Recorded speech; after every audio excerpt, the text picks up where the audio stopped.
Bonsoir. Faut-il reconnaître dès maintenant un État palestinien comme l'ont déjà fait 135 pays, dont la Suède, pour forcer les deux parties à négocier la terre et à négocier la paix? Que doit faire François Hollande? Eh bien, je vous propose l'espace de 35 minutes de vous mettre à la place et vous allez voir, être président, ça n'est pas forcément si facile.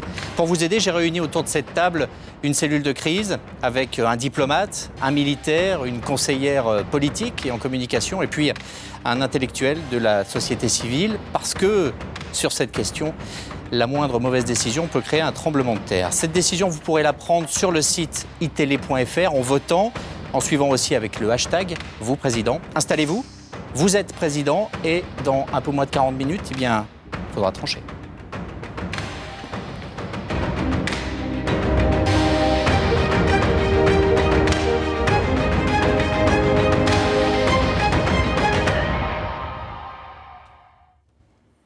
Bonsoir. La France doit-elle reconnaître dès maintenant un État palestinien? Les députés vont débattre le 28, ils vont voter le 2 décembre, mais la décision importante, évidemment, pourrait revenir au président de la République. Il y a déjà, de par le monde, des États qui ont fait ce choix.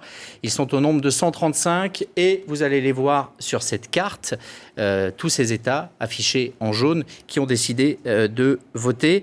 Est-ce que la France doit les rejoindre? C'est la question qu'on se pose ce soir. Sur le site itélé.fr, vous avez déjà commencé à répondre.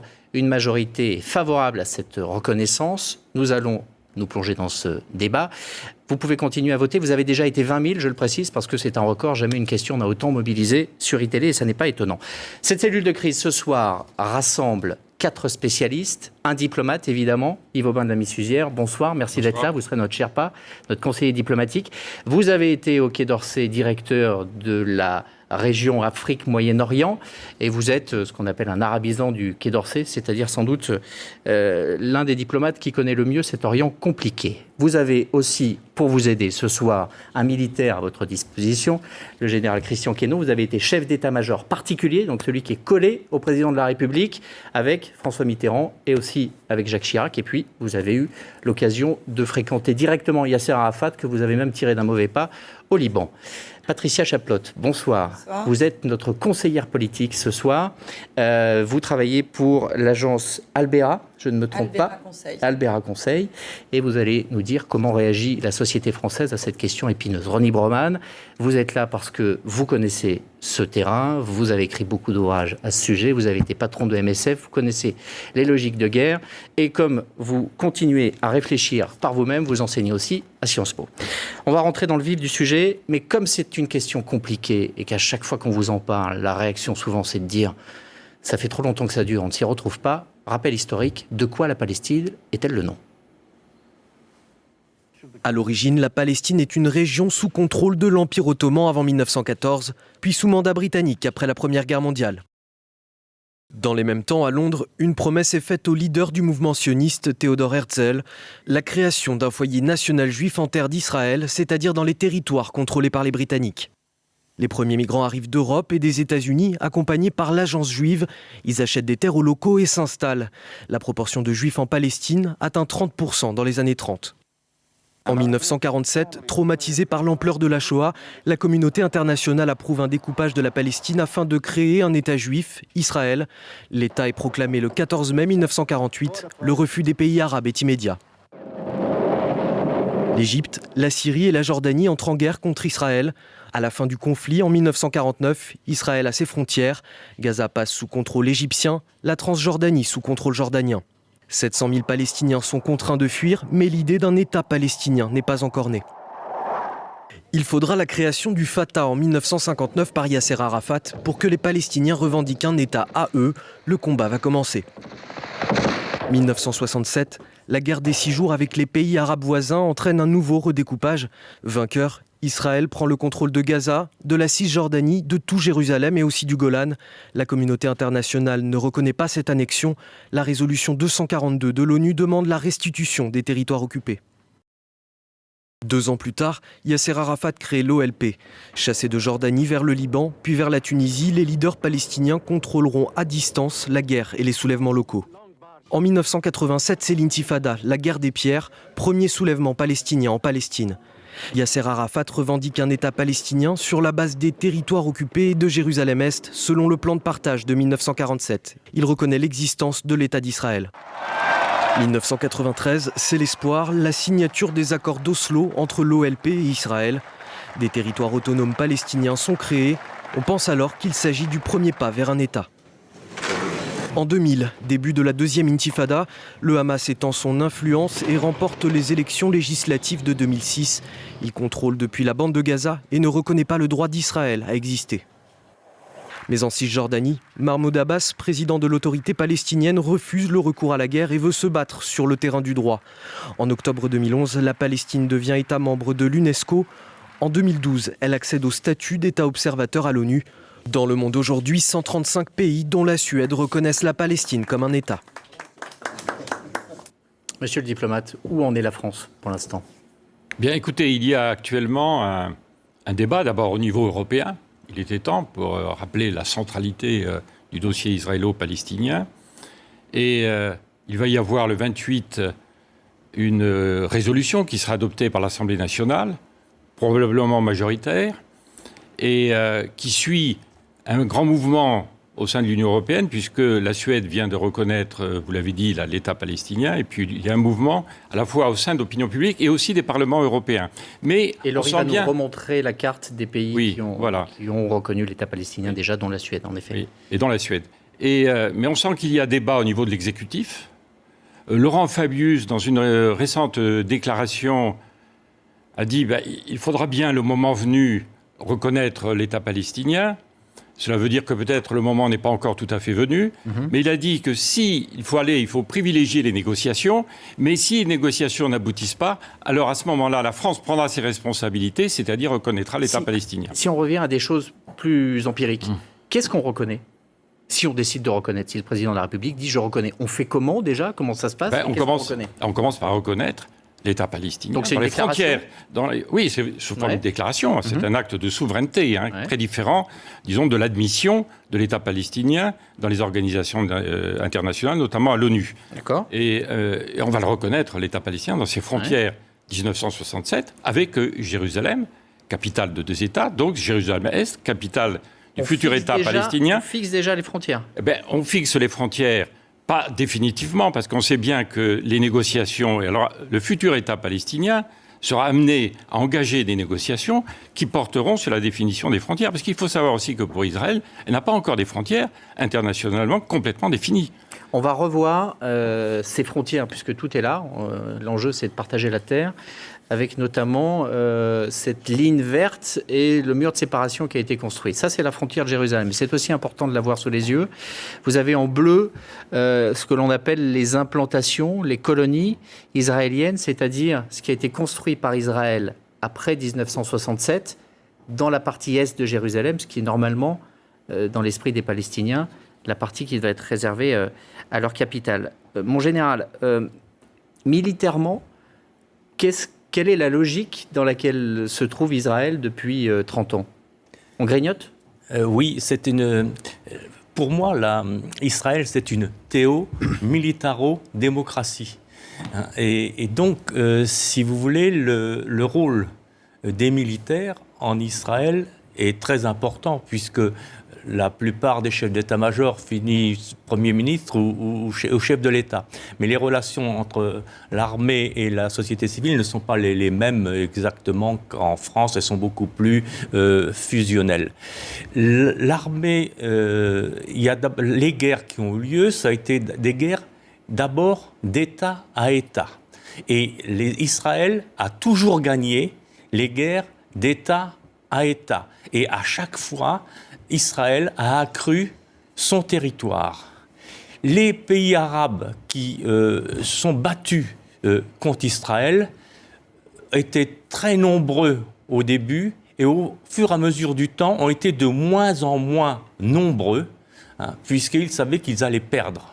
Ça, c'est les images du tournant, sans doute, 1967, ce qu'on appelle la guerre des 6 jours, victoire éclair d'Israël, ce qui permet, on le voit sur ces images, à Israël de prendre la partie est de Jérusalem avec ces soldats israéliens qui se retrouvent devant le mont du Temple, dans cette partie qui était auparavant une partie arabe. On rappelle que la communauté internationale n'a toujours pas reconnu cette prise de territoire. Regardez aussi cette autre carte qui est très édifiante sur l'évolution au fil des guerres dont vous parliez, en général, du territoire dans un premier temps arabe, jordanien, égyptien et progressivement palestinien, avec cette tache de léopard qui, en vert, sont les territoires sous autonomie palestinienne. Est-ce que, Patricia, l'idée qu'Israël est en territoire occupé est parfaitement intégrée dans l'opinion française, ou est-ce qu'il y a encore débat? On entend parfois, non, ce sont des territoires disputés. Non, je ne crois pas que ça soit complètement intégré. En plus, comme vous le disiez tout à l'heure, et vous avez fait un petit sujet d'introduction pour rappeler, je pense que les Français ne comprennent pas forcément tous grand-chose à ce conflit qui existe depuis plusieurs dizaines d'années. Et je crois aussi que l'actualité du moment, personne ne la comprend forcément bien, puisque là, nous allons assister la semaine prochaine à un vote d'une résolution à l'Assemblée nationale et au Sénat. Ce vote n'engage en aucun cas le gouvernement français, n'engage en aucun cas le président de la République puisqu'il est le chef de la diplomatie et des armées, et que par conséquent ce n'est qu'un vote du Parlement qui sera ratifié ou pas le 2 décembre, mais ça n'engage pas la France. Donc toute la problématique aujourd'hui est d'essayer de passer à l'étape d'après. La question qui nous intéresse ce soir, c'est de passer à l'étape d'après. Voilà, et d'aujourd'hui d'essayer de faire comprendre comment on peut passer à l'étape d'après. Est-ce qu'il est utile d'y passer? Est-ce que, Rony, par exemple, il faut dire, est-ce qu'on peut le dire, est-ce que c'est vrai que c'est une question morale de reconnaître un État palestinien alors qu'il y a un État israélien? Est-ce que la morale est en jeu, ou est-ce qu'il faut rester sur le domaine du rapport de force quand on fait de la politique? D'abord, je crois que même lorsqu'on envisage la politique sous l'angle des rapports de force, c'est toujours dans une tension vers un certain horizon moral. On ne fait pas de la politique pour faire le mal, on fait de la politique pour tenter d'améliorer les choses, et même lorsqu'il peut y avoir conflit naturellement sur la façon d'améliorer les choses et sur l'objectif final. Mais l'objectif final a toujours une dimension morale. Donc comment on fait pour améliorer les choses ici, par exemple? C'est plutôt, personne n'arrive à stopper la colonisation. Parler de justice que de morale, en l'occurrence. Il y a une immense majorité, à la fois des peuples et des opinions et des individus, qui acceptent l'idée que c'est un acte de justice que de reconnaître aux Palestiniens à la fois des droits civils, des droits politiques et des droits nationaux. On verra peut-être dans le débat que ce n'est pas forcément exactement la même chose, que les uns ne coïncident pas nécessairement avec les autres. Je veux dire, les droits civils et politiques d'un côté, les droits nationaux de l'autre. Mais enfin, au stade où nous en sommes, tout cela est très mêlé, et je pense que il y a une immense majorité de gens, enfin selon les sondages en tout cas que l'on peut lire ici et là, que ce soit à l'échelle nationale, européenne ou même mondiale, une immense majorité de gens qui sont en faveur de cela. Sans parler naturellement des Palestiniens qui, il faut tout de même le rappeler, ont été chassés de leurs terres et sont soumis à occupation. D'ailleurs, à ce sujet, vous parliez de territoires disputés, territoires occupés. Il n'y a pas d'incertitude là-dessus, il y a des opinions politiques.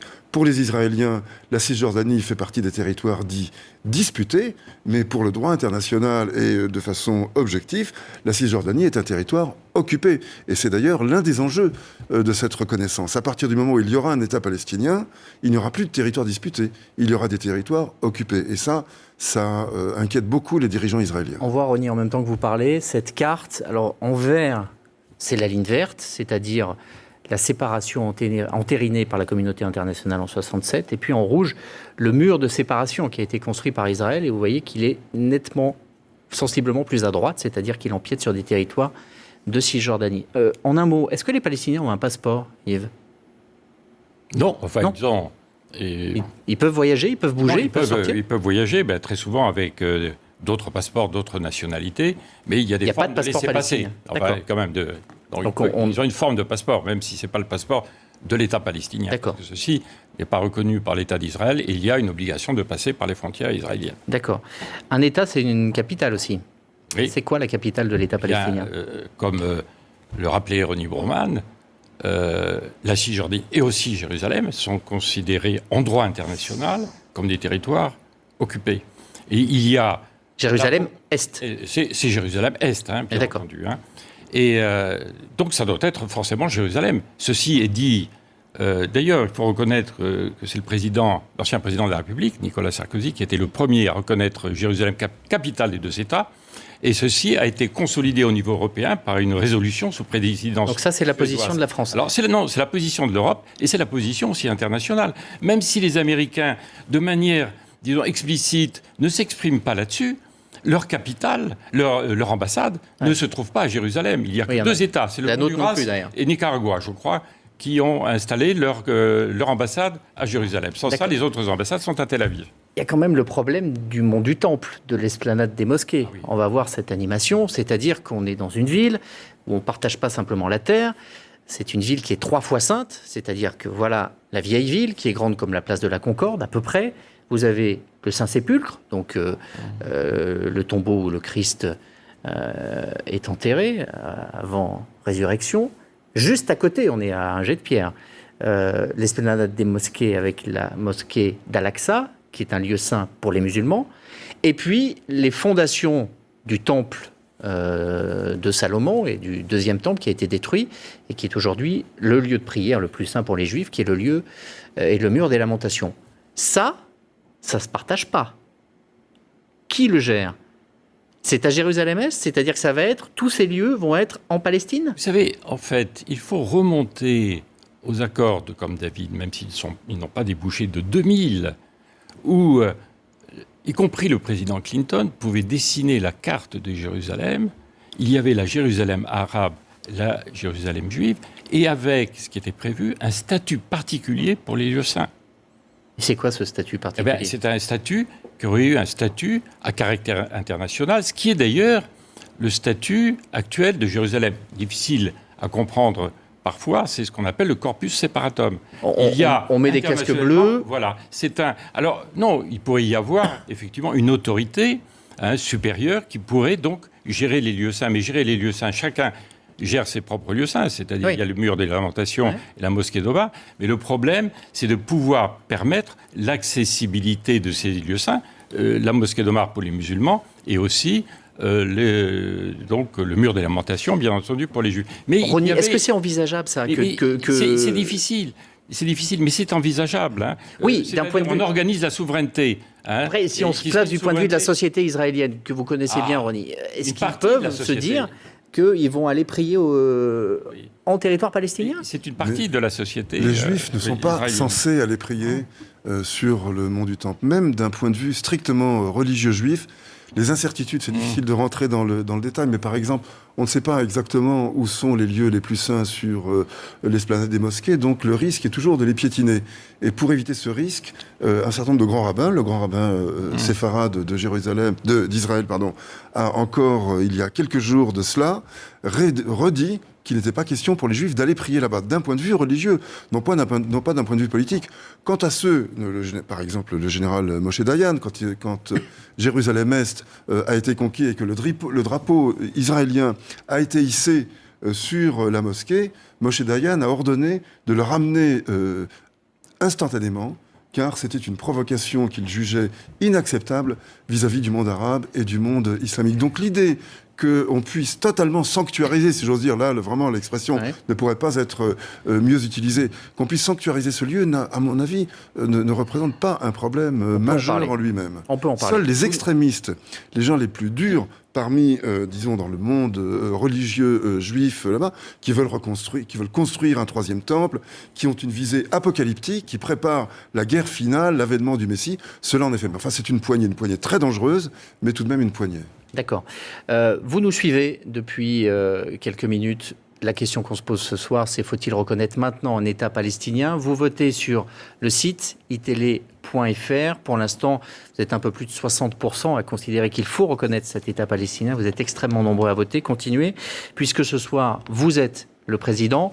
On va marquer une courte pause de publicité et on va revenir en se posant cette question. On va en débattre. Donc restez, il va falloir faire votre choix. Avant de passer en pub, écoutez une réaction, elle nous vient de Tel Aviv. Ce soir, Benjamin Netanyahou s'adresse directement à la France sur cette question. Ils n'ont que ça à faire actuellement, quand le monde explose, quand le feu islamiste se répand à travers tout le Moyen-Orient, quand tous les lieux que nous avons évacués deviennent des bastions de militants islamistes, et en faveur de l'Iran. C'est ça qui va amener la paix, de demander à Israël de mettre les banlieues de Jérusalem et Tel Aviv dans les mains de militants islamistes. C'est irresponsable. Et ça n'amènera pas à la paix. Ça renforce les positions palestiniennes. Le message qu'on leur donne, c'est « vous avez un État, cela servira à de nouvelles attaques, et en fait, il ne faut rien donner ». Voilà. Faut-il reconnaître dès maintenant un État palestinien? C'est vous qui en décidez puisque vous êtes président pour encore un quart d'heure. Vous pouvez voter directement sur le site itélé.fr. Ceux qui l'ont déjà fait sont majorité favorable à cette reconnaissance, 66% contre 34%. Vous êtes très nombreux. Continuez de voter. Suivez-nous aussi avec le hashtag vous président. Et on va continuer de demander les éclairages de nos spécialistes de notre cellule de crise.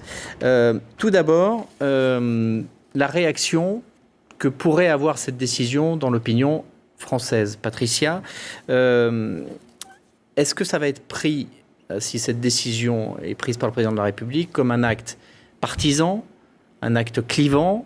Est-ce que mécaniquement, ça le coupe d'une partie de la France? Est-ce qu'au contraire, ça crée une dynamique? Comment vous et l'opinion perçoit les choses? Alors, je pense que la diplomatie française a toujours eu une grande influence sur la scène internationale et qu'aujourd'hui, compte tenu de ce débat à l'Assemblée nationale, il est assez compliqué que le président de la République ne prenne pas de position.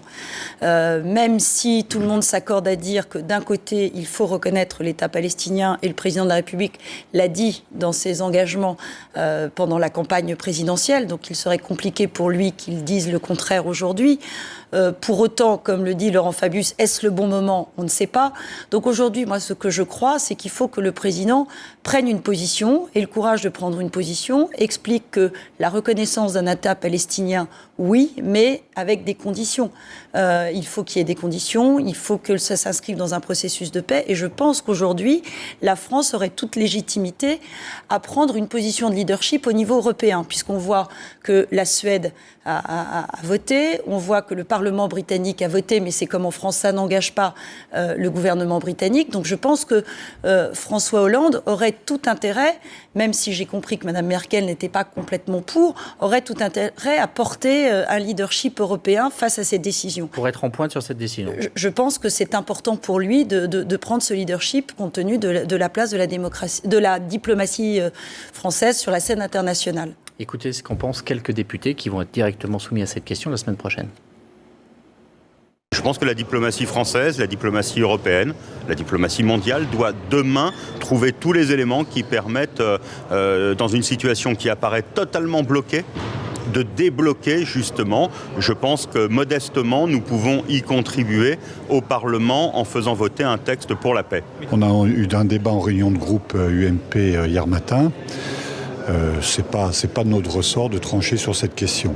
Je serai présent à ce débat, j'interviendrai, je dénoncerai le fait de cette tentative de vouloir faire voter cette résolution pour la création d'un État palestinien qui se retournerait contre les Palestiniens eux-mêmes parce que c'est soutenir le Hamas qui est un mouvement terroriste allié du djihadiste. Je crois qu'il ne faut pas que des initiatives parlementaires viennent mettre de l'huile sur le feu dans un secteur où on voit bien qu'il y a des tensions terribles. Il faut reconnaître la sécurité d'Israël. Le droit à l'existence d'Israël, pour moi, n'est bien évidemment pas négociable. Sécurité d'Israël et en même temps, reconnaissance de l'État de Palestine, parce qu'on voit bien l'embrasement d'aujourd'hui et c'est en luttant contre les extrémistes qu'on arrivera à un apaisement dans la région. Est-ce que, Ronnie, la communauté juive de France prendrait cette décision forcément comme un acte d'hostilité, de malveillance vis-à-vis d'Israël et même d'incompréhension vis-à-vis d'elle-même? Vous voulez parler des institutions juives, parce qu'il n'y a pas de communauté juive. Il n'y a pas de communauté.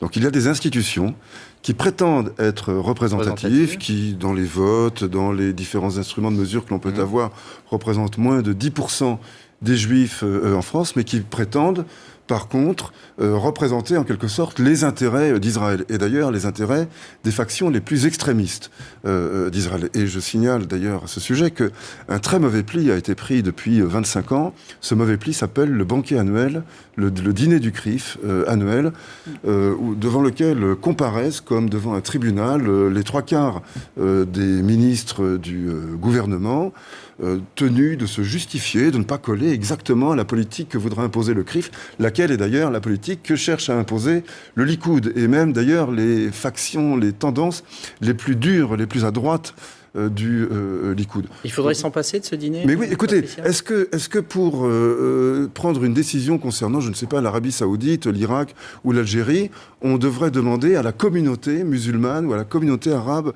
de France son avis? Ça choquerait tout le monde. Pourquoi est-ce qu'on le ferait avec les Juifs? Et pourquoi est-ce qu'on reconnaîtrait au CRIF, qui ne représente pas grand-chose, sauf encore une fois les plus extrémistes de là-bas, un avis qu'il n'a pas à donner? Les questions culturelles juives sont très importantes, en France, sont très importantes. Voilà ce qui est de son ressort. Certainement pas les questions de diplomatie. Est-ce que la diplomatie française est moins pro-palestinienne qu'elle ne l'était auparavant? Non, on ne peut pas le dire. Le problème pour la diplomatie française, c'est de faire du conflit israélo-palestinien et donc de la reconnaissance de l'État palestinien une priorité. Ce n'était pas le cas depuis quelques années, ce n'est plus le cas. Parce que, je ne vais pas faire une analyse globale, depuis l'émergence des révolutions dans le monde arabe, on a considéré que ce conflit, qui date, même il faut remonter aux années 20, était devenu secondaire, n'était plus central. Et on voit bien ce qui s'est passé là à Gaza, cette tragédie.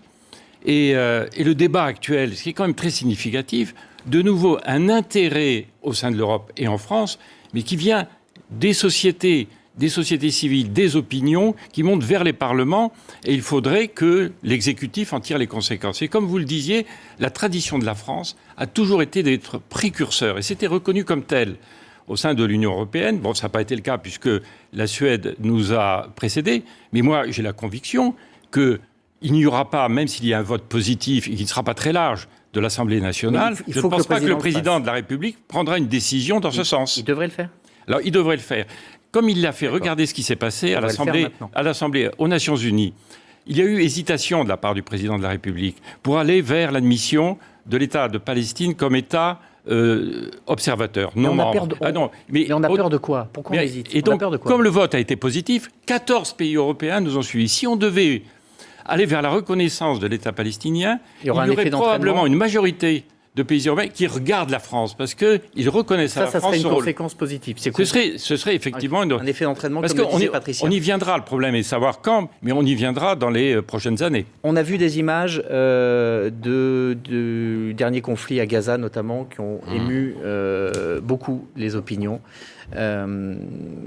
qui a fait de très nombreuses victimes. Ça a donné lieu aussi à des manifestations qui ont dérapé et qui ont permis de verbaliser ce qui ne devrait pas être verbalisé, un antisémitisme qui a tout mélangé et qui se sert de certains amalgames. Ce soir, un représentant français, Meyer Habib, qui est député des Français de l'étranger, estime que si la France reconnaît un État palestinien, ça va encore mettre de l'huile sur le feu. Ce serait un très mauvais vote, une très mauvaise décision. Tout le monde souhaite un État palestinien. Aujourd'hui, de voter dans l'état actuel des choses, c'est donner une prime au Hamas. C'est importer le conflit en France. C'est de mettre de l'huile sur le feu. C'est de dire aux Israéliens et aux Palestiniens, il n'y a pas besoin de s'asseoir à une table de négociation. Vous allez, de toutes les façons, on a pris un parti, le parti palestinien. Notre objectif, nous en France, c'est d'arriver à la paix et à faire en sorte que les Palestiniens et les Israéliens soient en paix. Or là, on va exactement à l'inverse. Et là, moi, je ne veux pas importer le conflit en France. Est-ce que, la question qui se pose, c'est est-ce qu'en reconnaissant un État palestinien, on ne reconnaît pas aussi le Hamas par la même manière? Réponse est non. Non, pas du tout. Ils sont élus, le Hamas. Non, le Hamas, on peut toujours envisager qu'il y ait, non pas une reconnaissance, mais une négociation. Mais la reconnaissance, c'est donc à travers l'autorité palestinienne. Et contrairement à ce que disait ce député, reconnaître l'État palestinien, c'est renforcer la main de Mahmoud Abbas. Que c'est lui. D'un point de vue militaire, on ne reconnaît pas des partis militaires. S'il y a un État palestinien, est-ce que la branche armée du Hamas devient l'armée de cet État palestinien? Non. Absolument pas. De fait, elle le serait. Non, parce qu'il n'y a pas que. Il n'y a pas que. Il y a d'autres. Des gens plus discrets qui sont aussi militarisés. Mais je voudrais rajouter une chose sur l'évolution des affaires. Israël a toujours choisi une approche tactique, c'est-à-dire, je schématise un peu brutalement, tous les 5 ans, on tape et on gagne du temps. On gagne du temps. Ils n'ont plus les moyens de faire cela, car l'armée israélienne n'est plus l'ancienne armée israélienne. Vous avez les gens qui sont hédonistes, individualistes à Tel Aviv. Vous avez les plus intégristes qui ne font pas de service militaire. Et vous avez l'exemple a été 2006, quand ils sont entrés au Liban, l'armée israélienne, pour moi, sur le terrain, a été défaite par le Hezbollah. Il n'empêche que, techniquement, militairement, on sent quand même un avantage à chaque fois qu'un rapport de force les oppose. Est-ce qu'un État palestinien remettrait en cause la sécurité d'Israël? Non. Absolument pas. Vous êtes catégorique? Oui, absolument pas. Ah oui, absolument pas. Au contraire. Ce qui remet en cause la sécurité d'Israël, enfin la sécurité des Israéliens, car de la vie générale de tous les gens sérieux, la sécurité d'Israël en tant qu'État, en tant que nation, n'est mise en cause par personne. En revanche, les Israéliens, eux, peuvent se sentir en danger du fait des attentats. Mais enfin, on voit bien quand se produisent les attentats, à chaque fois qu'il y a des mouvements importants de colonisation, une poussée comme celle à laquelle on a assisté récemment, on voit des gens exaspérés qui perdent les pédales et qui se suicident en tuant les autres. C'est l'heure de trancher. Messieurs, madame, vous aussi, c'est à vous maintenant de prendre votre décision. Vous allez sur le site itélé.fr et vous donnez votre recommandation, puisque ce soir, vous êtes encore pour quelques minutes président. Ici, autour de cette table, nous allons donner notre recommandation. Je vous demande à chacun de voter. Qui est pour la reconnaissance, la semaine prochaine, d'un État palestinien? Oui. Levez la main, je vous en prie. On lève la main, voilà. 4. Donc voilà, la cellule de crise d'ITélé est assez inanime, encourage le président de la République à prendre cette décision. Voilà le tweet qui part directement à l'Élysée. Chacun ensuite pourra en faire ce qu'il veut, mais c'était au moins un peu plus d'une demi-heure pour se poser sur cette question complexe. Continuez de voter et surtout, restez fidèles à ITélé. On se retrouve, nous, la semaine prochaine pour une autre émission de Vous, Président, parce que vous avez de la chance, vous serez toujours président la semaine prochaine.